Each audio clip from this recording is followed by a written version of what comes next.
Today I'm going to walk you through studio organizational hacks that have totally transformed my space. Plus, most of them are super inexpensive.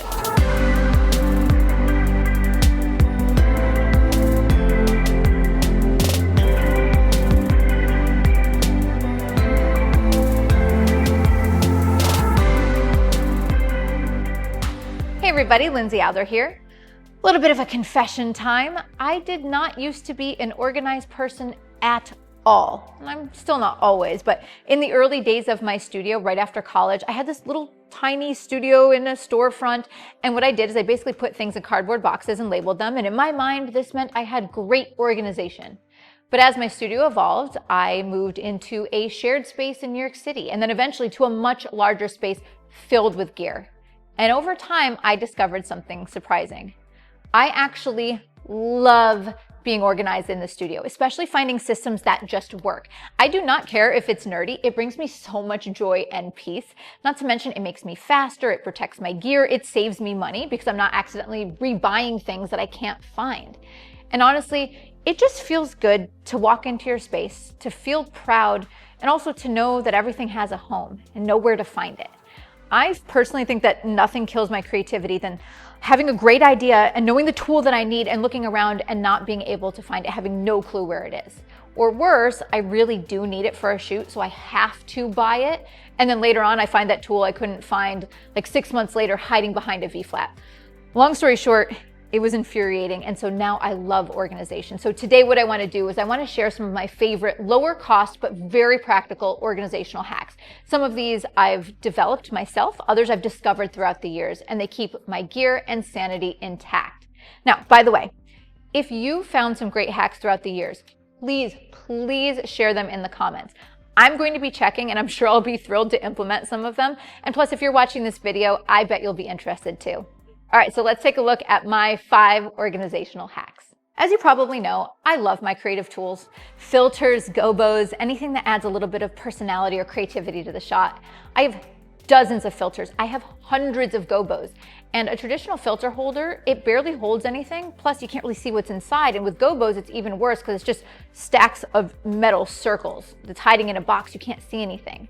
So my solution is 6-pocket coin collector pages and a 3-ring binder.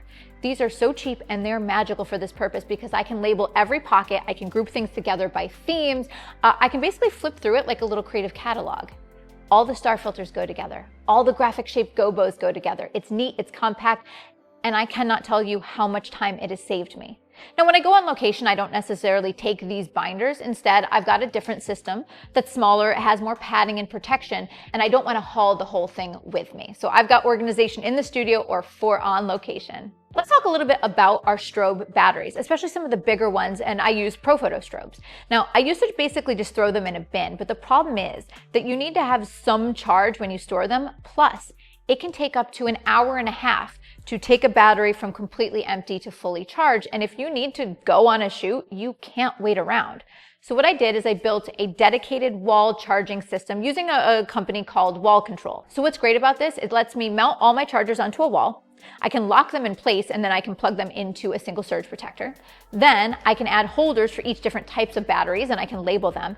And what's wonderful is it keeps everything visible. It's off the floor and I can easily check the charge status. So by the way, you don't want to keep them plugged in all the time permanently, but you also don't want your batteries sitting there empty with no charge. So what's nice about this setup is it allows me to have that middle zone. I can keep some charge and check them and make sure I'm ready to go on any location shoot. For years, my modifier storage was not good. Hard modifiers, they went on a shelf. Soft boxes, they were kind of stacked in a corner. My umbrellas were wedged in random spaces. And of course, the one thing I needed was always at the bottom of the pile or I couldn't find it.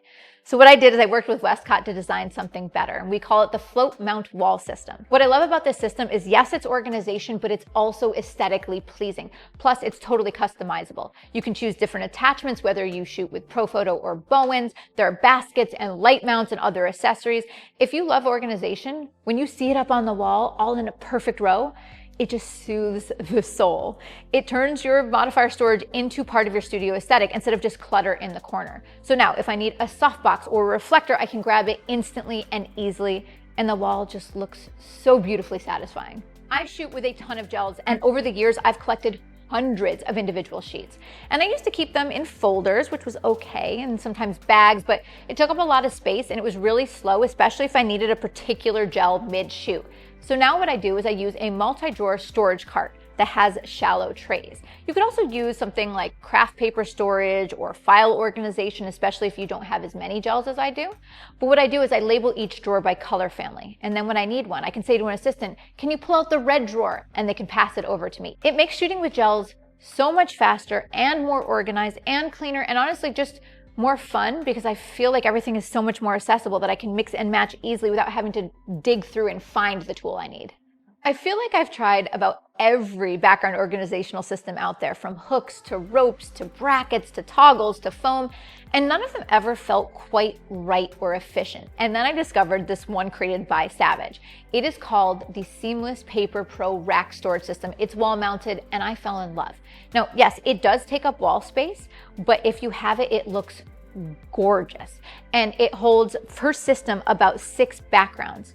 What's great is I can organize the rolls by hues, I can label everything, it keeps the paper smooth and wrinkle free.